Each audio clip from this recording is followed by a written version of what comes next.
Hello, I'm your educator Diptikant Padiyari. Today we are going to learn a new chapter of class 12 biology, genetics. Okay, आज genetics के बारे में पढ़ेंगे। Class 12 का बहुत important chapter है।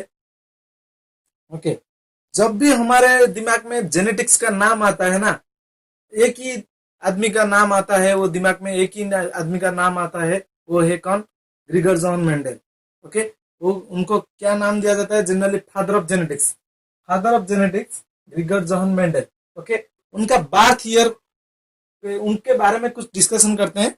उनके जो हिस्टोरिकल बैकग्राउंड है उनके बारे में कुछ डिस्कशन करते हैं। उसके बारे में बर्थ ईयर क्या था?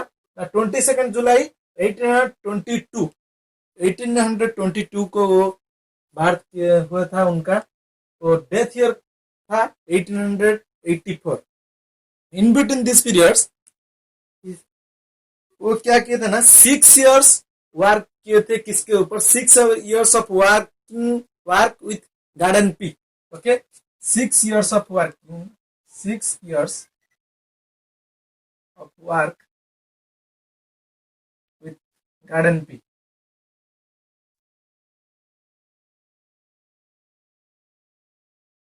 एक्चुअली वो एक प्रीस्ट, एक चर्च में प्रीस्ट के तरह अपॉइंटमेंट किए गए थे, लेकिन एक्चुअली उनका जो अट्रैक्शन टुवर्ड्स साइंस उनको रोक नहीं पाया।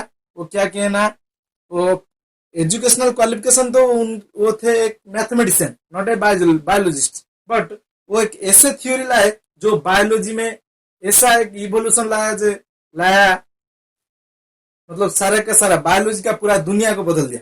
ओके, फिर जो 6 इयर्स ऑफ वर्किंग वो किए थे गार्डन पी के साथ, उन आफ्टर हिज डेथ वो उनके जो पब्लिकेशन जो किए थे, उनका वर्क को वो पब्लिश किए थे, वो उनके वर्क को वो कोई समझ नहीं पाया और कोई इंटरनेशनल जर्नल में पब्लिकेशन नहीं हुआ था। वो इसीलिए इंटरनेशनली वो उनको उनका जो काम को कोई पहचान नहीं पाया। ओके, उनके डेथ के 16 इयर्स के बाद, after 16 years of his death, after 16 years of his death in 1900 को कौन तीनों साइंटिस्ट आए। वो तीनों साइंटिस्ट उन्हीं का ही वर्क को इंडिविजुअली रीडिस्कवर की। कौन कौन थे scientist? Hughes, de Vries, Correns and टेस्मार्क।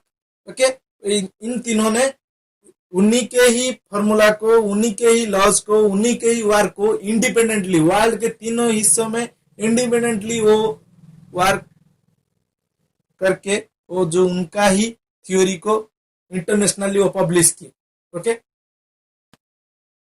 जो भी मेंडल 6 इयर्स काम किए थे गार्डन पी के साथ, उनका जो काम को क्यों रिकॉग्नाइज नहीं हो पाया था उनके पीरियड में, क्यों नहीं हो पाया था ना, उसके लिए मैं तीनों रीजन को मानता हूं। क्या थे वो तीनों रीजन्स? देखते हैं।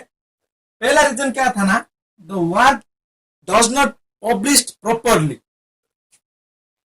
Work does not did not published properly.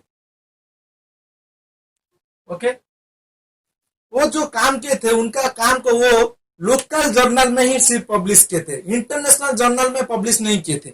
जब तुम एक काम कर रहे हो, तुम एक रिसर्च कर रहे हो, तुम्हारे काम को सारा दुनिया को दिखाना है, तो तुमको इंटरनेशनल जर्नल्स में, बहुत सारे इंटरनेशनल जर्नल्स में पब्लिश करना पड़ेगा। इसके बाद कोई इंटरनेशनल पीपुल तुम्हारे वर्क को रिकॉग्नाइज करेंगे। नहीं तो वो क्या किए थे ना, वो लोकल जर्नल्स में ही उनके काम को पब्लिश किए थे। वो लोकल पीपुल ही सिर्फ जान पाए थे उनके काम के बारे में, लेकिन इंटरनेशनली रिकॉग्नाइज नहीं हो पाया था। और सेकेंड मेन पॉइंट क्या है ना, वो एक जो बायोलॉजिस्ट है वो उनके काम को मतलब उनके काम को एक्सेप्ट नहीं किए। क्यों एक्सेप्ट नहीं किए ना? क्योंकि मेंडल एक मैथमेटिशियन थे। बायोलॉजिस्ट के दिमाग में उनके टाइम में, उस टाइम में बायोलॉजिस्ट के दिमाग में सिर्फ यही दिमाग में, हर किसी के दिमाग में था कि एक फिजिसिस्ट ही भी एक फिजिक्स के बारे में बोल सकता है, एक बायोलॉजिस्ट ही एक बायोलॉजी बैकग्राउंड का स्टूडेंट या आदमी एक बायोलॉजी के बारे में बोल सकता है, एक मैथमेटिशियन एक मैथमेटिक्स के बारे में बोल सकता है. आज ही was a mathematician, so biologists did not accept their theories. Okay, biologists did not accept his theory because he was a mathematician.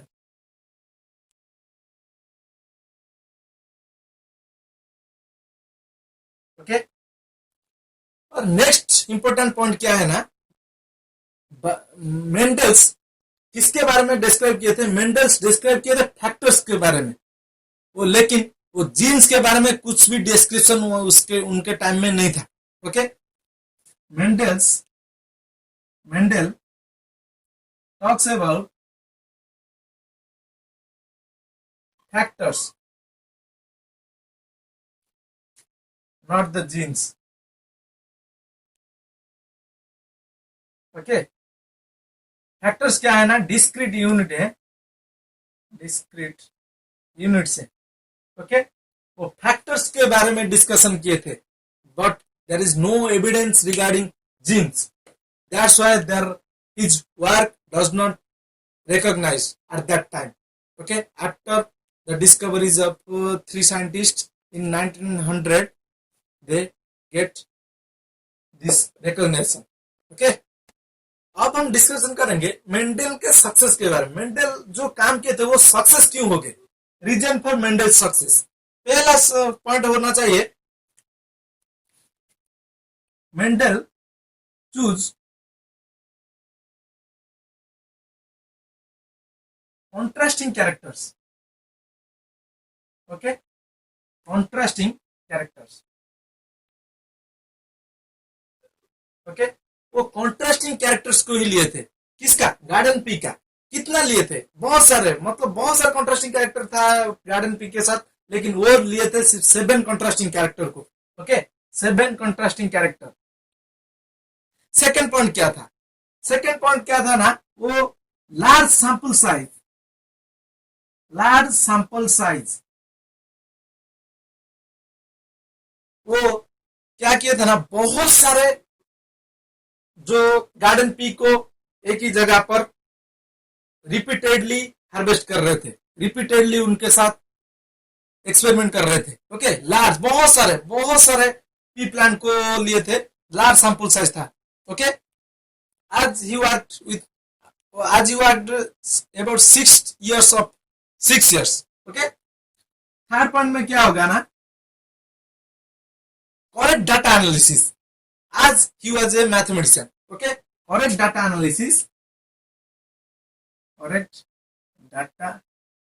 Analysis, using mathematics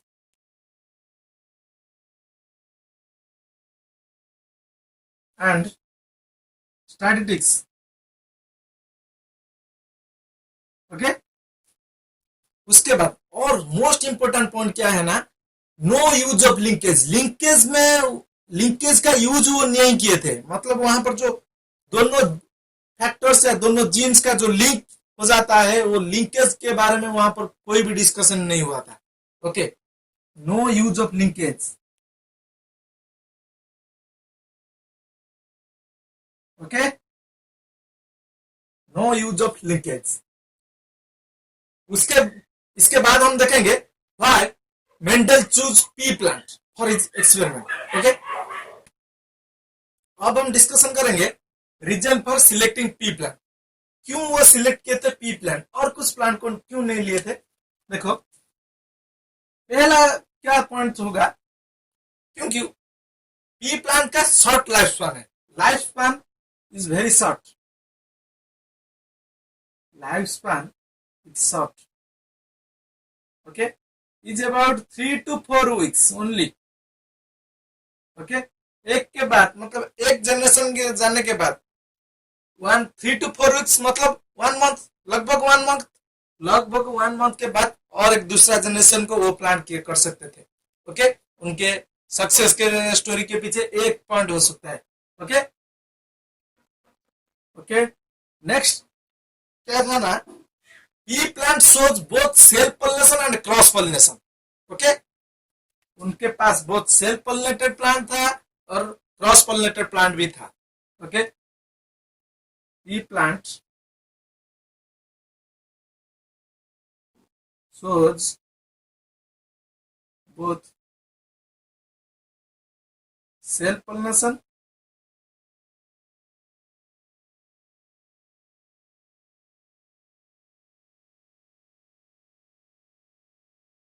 as well as cross pollination। okay, pea plant shows both self pollination and as well as cross pollination। उसके बाद क्या था ना, third point क्या था ना, उनके पास contrasting character था। 7 कॉन्ट्रास्टिंग कैरेक्टर को, पी प्लांट का 7 कॉन्ट्रास्टिंग कैरेक्टर को लिए थे। 7 कॉन्ट्रास्टिंग कैरेक्टर्स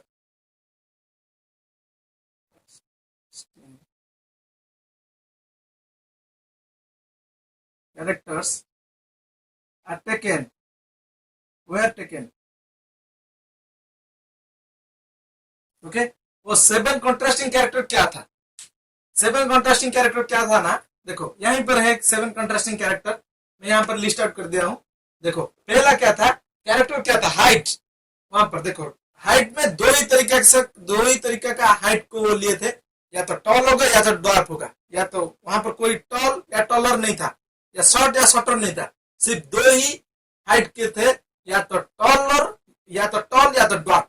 ओके, हाइट में वो क्या लिए थे, टॉल को डोमिनेंट कैरेक्टर, हाइट को रिसेसिव कैरेक्टर, ड्वार्फ को recessive character. Okay, position of flower मतलब एक्सिल में जो प्रेजेंट होते हैं उनको वो लिए थे एक्सिलरी फ्लावर, उनको बोल रहे थे एक्सिलरी फ्लावर, उनको वो डोमिनेंट में कैरेक्टर में लिस्ट आउट किए थे। और टर्मिनल फ्लावर उनको वो रिसेसिव कैरेक्टर में लिए थे। फ्लावर कलर पर्पल या white. Okay, flower colour purple या व्हाइट, वही 2 ही चीज को वो लिए थे कलर का, फ्लावर कलर का। लेकिन वहां पर बहुत सारे कैरेक्टर था, लेकिन वो 2 ही फ्लावर कलर को वो लिए थे। पॉड शेप क्या है, इन्फ्लेटेड एंड कॉन्स्ट्रिक्टेड। और पॉड कलर ग्रीन और येलो, ग्रीन को डोमिनेंट, येलो को वो रिसेसिव लिए थे। सीड शेप राउंड को वो जनरली राउंड होता है, पी प्लांट पी का शेप राउंड एंड रिंकिल, राउंड को डोमिनेंट लिए थे और रिंकिल को recessive. Seed colour yellow and green, yellow को वो रिसेसिव डोमिनेंट लिए थे, ग्रीन को वो रिसेसिव कैरेक्टर लिए थे।